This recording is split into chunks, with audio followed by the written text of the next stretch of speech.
हे दोस्तों, एक बार फिर से आप सभी का बहुत बहुत स्वागत है math and magic tips YouTube channel में। फ्रेंड्स, आज की इस वीडियो में हम लोग देखने वाले हैं कक्षा 10वीं वालों के लिए आज हुआ है हिंदी का सेंटअप एग्ज़ाम। तो सेंटअप एग्ज़ाम में हिंदी सब्जेक्ट का आज हम लोग देखने वाले हैं 1 से लेकर पूरे 60 तक के हिंदी का ऑब्जेक्टिव क्वेश्चन का सोल्यूशन। आप चाहते हैं कि हिंदी के साथ साथ सभी सब्जेक्ट का ऑब्जेक्टिव क्वेश्चन का आंसर की फ्री में डाउनलोड करना, तो वीडियो के डिस्क्रिप्शन बॉक्स में पीडीएफ के रूप में सभी सब्जेक्ट का आंसर की मौजूद है। आप जाइए वीडियो के डिस्क्रिप्शन में दिए गए लिंक को क्लिक कीजिए और वहां पे आप जाके सभी सब्जेक्ट का आंसर की पीडीएफ के रूप में डाउनलोड कर सकते हैं। तो चलिए हम आप सभी को पहला क्वेश्चन का आंसर बता देते हैं। है दोस्तों, पहला क्वेश्चन में पूछा गया था कि श्रम विभाजन और जाति प्रथा निबंध किसके द्वारा लिखा गया है। क्वेश्चन का सही जवाब ऑप्शन बी होगा, भीमराव अंबेडकर। अगला सवाल है 20 के दांत कहानी के लेखक कौन है। क्वेश्चन का बिल्कुल सही जवाब ऑप्शन ए होगा, नलिन बिलोचन शर्मा। अगला सवाल है परंपरा का मूल्यांकन किनकी रचना है। क्वेश्चन का सही जवाब ऑप्शन बी होगा, रामविलास शर्मा। उसके बाद में अगला सवाल है क्वेश्चन 4 में प्राचीन भारत के महान वैज्ञानिक किसकी रचना है। क्वेश्चन का सही जवाब ऑप्शन बी होगा, गुणाकर मूले। उसके बाद में अगला सवाल है क्वेश्चन 5 में श्रीनिवास जी का पूरा नाम क्या होगा। दोस्तों, आप सभी को बता दें श्रीनिवास जी का जो पूरा नाम था वो मस्ती वेंकटेश अय्यर था। तो क्वेश्चन का सही जवाब ऑप्शन बी होगा। उसके बाद में अगला सवाल व्याकरण से लिया गया है, गायक का सही संधि विच्छेद क्या होता है। तो गय जोड़ अक बराबर गायक होता है।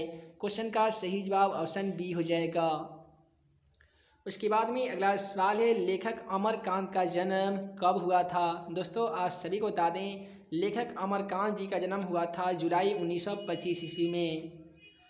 उसके बाद में अगला सवाल है बहादुर का पूरा नाम क्या है। दोस्तों, बहादुर का जो पूरा नाम है वो दिल बहादुर है। दोस्तों, आप चाहते हैं कि मैट्रिक परीक्षा 2021 का सभी सब्जेक्ट का इंपोर्टेंट ऑब्जेक्टिव के साथ सब्जेक्टिव क्वेश्चन का आंसर्स के साथ पीडीएफ फ्री में डाउनलोड करना, तो वीडियो के डिस्क्रिप्शन बॉक्स में एक मोबाइल ऐप का लिंक दिया गया है। उस मोबाइल एप्लीकेशन को इंस्टॉल करने के साथ साथ वीडियो के डिस्क्रिप्शन बॉक्स में एक वेबसाइट का भी लिंक दिया गया है।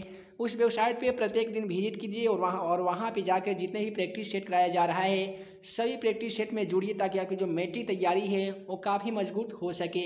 साथ ही आपको इस यूट्यूब चैनल पे मैट्रिक परीक्षा 2021 के लिए सभी सेट का क्रैश कोर्स भी चालू कर दिया गया है। आप उस क्रैश कोर्स में जुड़कर काफ़ी अच्छी तरीके से तैयारी कर सकते हैं। तो चलिए हम आप सभी को अगला क्वेश्चन दिखा देते हैं। अगला सवाल है क्वेश्चन 9 में कि बहादुर कैसी कहानी है। क्वेश्चन का सही जवाब ऑप्शन सी लिखेंगे आप, सामाजिक कहानी है। उसके बाद में अगला सवाल है कि बहादुर को सुअर का बच्चा कौन कहता है। तो वो किशोर ने कहा था। उसके बाद में अगला सवाल है परंपरा का मूल्यांकन गद्य की कौन सी विद्या है। क्वेश्चन का सही जवाब ऑप्शन बी लिखेंगे आप, निबंध है। उसके बाद में अगला सवाल है कि साहित्य मनुष्य के संपूर्ण जीवन से संबंध है, यह पंक्ति किस पाठ से उद्धृत है। तो साहित्य मनुष्य के जीवन से संबंध है, ये जो उक्ति है, ठीक है, ये पंक्ति दिया गया है परंपरा का मूल्यांकन नामक पाठ से। उसके बाद में अगला सवाल है प्रश्नवाचक सर्वनाम क्या है। प्रश्नवाचक मतलब प्रश्न पूछना। तो यहाँ पे किसी से और मुँह से, तो इसमें तो प्रश्न नहीं पूछा जा रहा है, लेकिन ऑप्शन सी को देखिए दिया है किससे का मतलब यहाँ पे क्वेश्चन मार्क आ रहा है, तो ये प्रश्न सूचक वाक्य प्रश्नवाचक सर्वनाम हो जाएगा। अगला सवाल है कि जीत मैं निखरत हूँ। तो जीत मैं निखरत हूँ पाठ के लेखक कौन है। क्वेश्चन का सही जवाब पंडित बिरजू महाराज हो जाएगा। अगला सवाल है बिरजू महाराज किस घराने से ताल्लुक़ रखते हैं। तो बिरजू महाराज किस घराने से हैं। तो वो लखनऊ घराने से हैं। उसके बाद में अगला सवाल है आयोनियो क्या है। तो पिछले वाले हिंदी वाले वीडियो में हम आप सभी को बता दिए थे कि आयोनियो जो है वो फ्रांस में है। तो क्वेश्चन का सही जवाब दक्षिण फ्रांस में रोन नदी के किनारे बसा हुआ एक पुराना शहर है जिसे आयोनियो कहा जाता है। उसके बाद में अगला सवाल है क्वेश्चन 17 में। क्वेश्चन 17 में बोला गया है कि मछली कहानी का संकलन से ली गई है, यानी मछली कहानी है वो किस संकलन से ली गई है। तो क्वेश्चन का सही जवाब ऑप्शन डी होगा, विश्वविद्यालय। उसके बाद में अगला सवाल है ला शत्रुज कहाँ है। क्वेश्चन का सही जवाब ऑप्शन ए होगा, रूस में। अगला सवाल है झोले में कितने मछलियाँ थी। दोस्तों, आप सभी को बता दें कि मछलियाँ बाजार से 3 खरीदी गई थी, अतः झोले में मछलियों की संख्या 3 थी। उसके बाद में अगला सवाल है माता का पर्यायवाची शब्द क्या होता है। तो माता का पर्यायवाची शब्द अम्बा होता है। उसके बाद में अगला सवाल है कि गुण निधि किस कहानी का पात्र है। क्वेश्चन नंबर 21 का जो बिल्कुल सही जवाब होगा ना ऑप्शन डी होगा, ढहते विश्वास। उसके बाद में अगला सवाल काफ़ी सिंपल है, मछली कहानी के लेखक कौन है। क्वेश्चन नंबर 22 का जो बिल्कुल सही जवाब हो जाएगा ऑप्शन बी होगा, विनोद कुमार शुक्ल। बिस्मिल्लाह खां का जन्म कहाँ हुआ था, तो इनका जन्म डुमरांव में हुआ था। तो क्वेश्चन का सही जवाब डुमरांव हो जाएगा।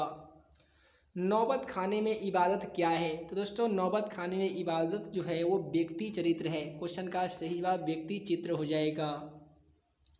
राष्ट्रपति किसे कहा जाता है, काफ़ी सिंपल है, महात्मा गांधी को राष्ट्रपति कहा जाता है।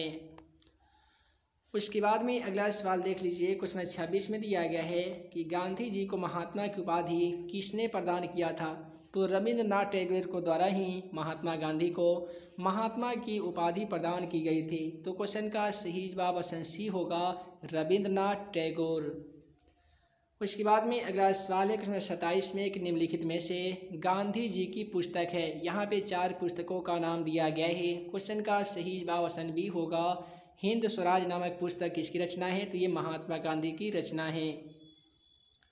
उसके बाद में अगला सवाल है क्वेश्चन 28 में कि मेरा धर्म कैद खाने का धर्म नहीं है, यह जो कथन है वो किसका है।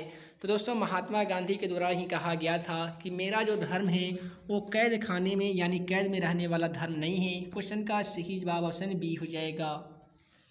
उसके बाद में अगला सवाल काफ़ी सिंपल है कि मंगू कैसी लड़की थी। दोस्तों आज सभी को बता दें कि मंगू कैसी लड़की थी, तो वो पगली एवं गूंगी लड़की थी। तो इसीलिए क्वेश्चन का सही जवाब ऑप्शन डी हो जाएगा। उसके बाद में अगला सवाल है कि हरि रस के कवि का क्या अभिप्राय है, तो हरि रस के कवि का मेन जो अभिप्राय है ना वो राम नाम का जप है। उसके बाद में अगला सवाल है क्वेश्चन नंबर 31 में साक्षर का सही संधि विच्छेद क्या होता है। तो दोस्तों आप सभी को बता दें साक्षर का सही संधि विच्छेद बनाइएगा ना तो क्या होगा, सा जोड़ अक्षर होगा। तो सा जोड़ अक्षर ऑप्शन डी में दिया जा चुका है, अतः क्वेश्चन का सही जवाब ऑप्शन डी हो जाएगा। उसके बाद में अगला सवाल है कि किसके बिना जन्म व्यर्थ है, यानी किसके बिना जन्म लेना बेकार है, तो वो है राम नाम के बिना। उसके बाद में अगला सवाल है कि संधि के कितने भेद होते हैं। जैसा कि आप सभी को मालूम होगा कि संधि के 3 भेद होते हैं, स्वर संधि, व्यंजन संधि और विसर्ग संधि। इसीलिए क्वेश्चन का सही जवाब ऑप्शन सी होगा 3। उसके बाद में अगला सवाल है मोटापा में कौन सा प्रत्यय है। तो दोस्तों आप सभी को मालूम होगा कि प्रत्यय हम लोग उस शब्दांश को कहते हैं जो किसी शब्द के अंत में जुड़कर उसका अर्थ बदल देता है, उसे हम लोग प्रत्यय कहते हैं। एग्जाम्पल के तौर पे मोटा एक शब्द होगा, इसमें मिला होगा आपा, तब मोटा जोड़ आपा बराबर क्या बनता है, तो ये बनता है मोटापा। तो यहाँ पे आपने देखा कि आपा नामक एक प्रत्यय मिलकर मोटा का शब्द बदल कर मोटापा कर दिया। तो मोटापा में कौन सा प्रत्यय होगा, तो आपा प्रत्यय हो जाएगा। अगला सवाल है कवि रसखान किस भाषा के कवि हैं। तो कवि जो रसखान हैं वो ब्रज भाषा के कवि हैं। तो क्वेश्चन का सही जवाब ऑप्शन डी होगा। उसके बाद में अगला सवाल है निम्नलिखित में से शुद्ध शब्द कौन सा है। यहाँ पे 4 शब्द दिया जा चुका है, इसमें से बताना होगा कि राजनीति को सही कैसे लिखा जाता है। तो राजनीति जैसा कि आप सभी मालूम हुआ, राजनीति हम लोग ऐसे लिखते हैं राजनीति। तो क्वेश्चन का सही जवाब ऑप्शन सी होगा, राजनीति। उसके बाद में अगला सवाल है कि पेड़ से पत्ते गिरे, इस वाक्य में कौन सा कारक है। तो दोस्तों आप सभी को मालूम होगा कि आपादान करण से भी से होता है और आपादान से भी से होता है, यानी आपादान कारक में भी उसका विभक्ति का चिन्ह से होता है और कर्ण कारक में भी विभक्ति का चिन्ह से होता है। तो जैसा कि आप सभी को मालूम हुआ है कोई भी वस्तु अगर टचेबल हो तो वहाँ पे कर्ण से लगाते हैं, और टचेबल नहीं हो अनटचेबल हो यानी उसका संबंध नहीं जुड़ा हो तो वहाँ पे हम लोग आपादान कारक लगाते हैं। एग्जाम्पल के तौर पे पेड़ से पत्ते गिरे, यानी पेड़ को छोड़कर पत्ता गिर गया, उसका संबंध टूट गया, तो वैसी स्थिति में ये आपादान कारक हो जाएगा। उसके बाद में अगला सवाल विलोम शब्द में पूछा गया है कि विफलता का विपरीतार्थक शब्द क्या होगा, अर्थात विलोम शब्द क्या होगा। तो असफलता का होता है सफलता का होता है विफलता, तो इसीलिए विफलता का क्या होगा, तो सफलता हो जाएगा। उसके बाद में अगला सवाल है कवि रसखान ने प्रेम ऐनी किसे कहा है। तो चैप्टर का ही नाम है प्रेम ऐनी श्री राधिका प्रेम नंद रंत नंद, ऐसे है कुछ लाइन। तो यहाँ पे कवि रसखान प्रेम ऐनी किसको कहते हैं, तो वो राधिका को कहते हैं, अर्थात राधा को कहते हैं। अगला सवाल है यंग इंडिया पत्रिका का संपादन किसने किया था। तो दोस्तों आज सभी को बता दें क्वेश्चन नंबर जो 40 का बिल्कुल सही जवाब होगा ना, ऑप्शन सी होगा। यंग इंडिया नामक पत्रिका का संपादन महात्मा गांधी ने किया था। उसके बाद में अगला सवाल है निम्नलिखित में से किसे संस्कृति की पाठशाला कहा जाता है। तो काशी एक ऐसा जगह है जिसे संस्कृति की पाठशाला कहा जाता है, यानी क्वेश्चन का सही जवाब ऑप्शन सी हो जाएगा। अगला सवाल है घनानंद द्वारा रचित ग्रंथ कौन सा है। तो घनानंद के द्वारा सुजान सागर, विरह लीला और रसकेली बिल्ली सभी इनके रचना है, इसलिए क्वेश्चन का जो बिल्कुल सही जवाब होगा वो डी होगा, इनमें से सभी। उसके बाद में अगला सवाल है प्रेम के पीर के कवि कौन है। ये मेट्रिक एग्जाम के लिए काफ़ी इंपोर्टेंट सवाल है कि प्रेम के पीर के कवि कौन है। तो क्वेश्चन का सही जवाब ऑप्शन बी होगा, घनानंद। अगला सवाल देख लीजिए, क्वेश्चन नंबर 44 भी काफ़ी ही सिंपल है, दिया गया है the caste in India their mechanism किसकी रचना है। तो जैसा कि आज सभी को मालूम होगा कि श्रम विभाजन और जाति प्रथा नामक पुस्तक के लेखक कौन है। तो डॉक्टर भीमराव अम्बेडकर हैं। उसी प्रकार से the caste in India their mechanism नामक पुस्तक के लेखक भी कौन है। तो डॉक्टर भीमराव अम्बेडकर हैं। अगला सवाल है कि 20 के दांत कहानी में मोटर कार किसकी थी। तो 20 के कहानी अगर आप पढ़ेंगे तो उसे मोटर कार किसकी थी, तो वो सेन साहब की थी। उसके बाद में अगला सवाल देख लीजिए, क्वेश्चन नंबर 46 में दिया गया है कि अतिशय में उपसर्ग क्या होगा। तो आपको जानना होगा कि आखिर भाई साहब उपसर्ग कहते किसे हैं। तो उपसर्ग हम लोग उस शब्दांश को कहते हैं जो किसी शब्द के पहले जुड़कर उसका अर्थ बदल देता है, उसे हम लोग उपसर्ग कहते हैं। तो यहाँ पे अतिशय में देखिए अति आ गया ना उपसर्ग, तो क्वेश्चन का सही जवाब ऑप्शन बी होगा, अति। अगला सवाल है यशोदा का सही संधि विच्छेद क्या होगा। यशोदा का अगर आप सही संधि विच्छेद कीजिएगा ना तो वो बनता है यशः जोड़ दा इक्वल टू यशोदा। तो यशः जोड़ दा कौन से ऑप्शन में है, तो ऑप्शन बी में मौजूद है यशः जोड़ दा, यानी क्वेश्चन का सही जवाब ऑप्शन बी होगा, यशोदा। अगला सवाल है क्वेश्चन 48 में कि 20 के दांत कहानी में मदन किसका बेटा है। तो दोस्तों आज सभी को बता दें क्वेश्चन नंबर 48 का बिल्कुल सही जवाब होगा ना, वो ऑप्शन ए होगा, क्योंकि 20 के दांत कहानी में बताया गया है गिरधर का बेटा जो है वो मदन है। उसके बाद में अगला सवाल है सीता किस कहानी की पात्र है। उम्मीद है कि इसका भी जवाब आज सभी को मालूम होगा कि सीता किस कहानी की पात्र है। तो धरती कब तक घूमेगी, इसी कहानी की पात्र है सीता। अगला सवाल है धर्म अधर्म में कौन सा समास है। तो जैसा कि आज सभी को हम बता ही दिए समास जिस दिन पढ़ाए थे कि जिस समासिक शब्द का दोनों पद प्रधान हो, या आसान सा ठीक जान लीजिए कि कोई भी ऐसा शब्द हो बीच में ऐसा डैश दिया गया हो, तो वैसे शब्दों को हम लोग द्वंद्व समास कहते हैं। क्योंकि ऐसे शब्दों में दोनों पद प्रधान होते हैं, तो वैसे शब्दों को क्या कहेंगे, द्वंद्व समास कहेंगे। क्वेश्चन का सही जवाब ऑप्शन सी होगा। अगला सवाल है परीक्षा में चोरी मत करो, इस वाक्य में मत कौन सा निपात है। देखिए यहाँ पे चोरी मत करो यानी चोरी करने से रोका जा रहा है। तो यहाँ पे अगर 4 ऑप्शन में दिया गया कि निषेधवाचक, बलदायक अवादक और अवधारणा बोधक और प्रश्न बोधक, तो यहाँ पे ना ही प्रश्न पूछा जा रहा है और ना ही बलपूर्वक उसको दबाया जा रहा है और ना ही उसके कार्य में अवरोध उत्पन्न किया जा रहा है। हाँ, लेकिन उस पर रोक लगाया जा रहा है, यानी नहीं करने के लिए उसे मना किया जा रहा है। तो नहीं करना का मतलब क्या होता है, निषेध करना, तो इसको क्या हम लोग बोलेंगे, निषेधवाचक बोलेंगे। इसमें कौन सा निपात है, तो निषेधवाचक निपात है।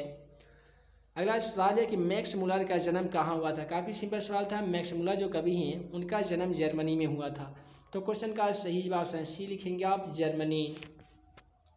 अगला सवाल है कि मैं जाऊंगा, मैं कौन सकाल है। देखिए मैं जाऊंगा आप सभी को मालूम होगा कि गा गएगी जिसमें लग जाता है उसे हम लोग फ्यूचर टेंस कहते हैं, और फ्यूचर टेंस को हम लोग हिंदी में क्या कहते हैं, तो भविष्यत काल कहते हैं। काफ़ी सिंपल है, मैं जाऊंगा ये भविष्य की बात है, जा भी सकता हूँ और नहीं भी जा सकता हूँ। तो ऐसी स्थिति में ये भविष्यत काल की शब्द हो गया है, इसीलिए क्वेश्चन का सही जवाब हम लोग ऑप्शन सी लिखेंगे, भविष्यत काल। अगला सवाल है क्वेश्चन 54 में कि नाक का बाल होना मुहावरे का सही अर्थ क्या होता है। तो नाक का बाल होना का मतलब होता है बहुत ही प्यारा होना या बहुत प्रिय होना। क्वेश्चन का सही जवाब ऑप्शन डी हो जाएगा। यहाँ पे 4 ऑप्शन दिया गया है जिसमें से आप सभी को बताना होगा कि अशुद्ध शब्द कौन सा है। तो पहला ऑप्शन चलते हैं, संदर्भ सही शब्द लिखा गया, ये शुद्ध वर्ड है, तो पहला ऑप्शन हमारा गलत हो जाएगा। ऑप्शन बी को देख लीजिए, परिपूर्ण भी सही लिखा गया। ऑप्शन डी में आत्मा भी सही लिखा गया है, लेकिन जो भूमंडल होता है ना, ये भूमंडल नहीं, ये गलती लिखा गया है, तब भूमंडल यहाँ पे अशुद्ध वर्ड हो जाएगा। तो क्वेश्चन का सही जवाब क्या होगा, ऑप्शन सी होगा, भूमंडल। अगला सवाल है कि तार सप्तक का संपादन किसने किया था। इसके लिए आपको 4 ऑप्शन दिए जा रहे हैं। आज सभी को बता दें, तार सप्तक का संपादन महादेवी वर्मा के द्वारा किया गया था। तो क्वेश्चन नंबर 56 का जो बिल्कुल सही जवाब हो जाएगा ना, वो ऑप्शन सी हो जाएगा।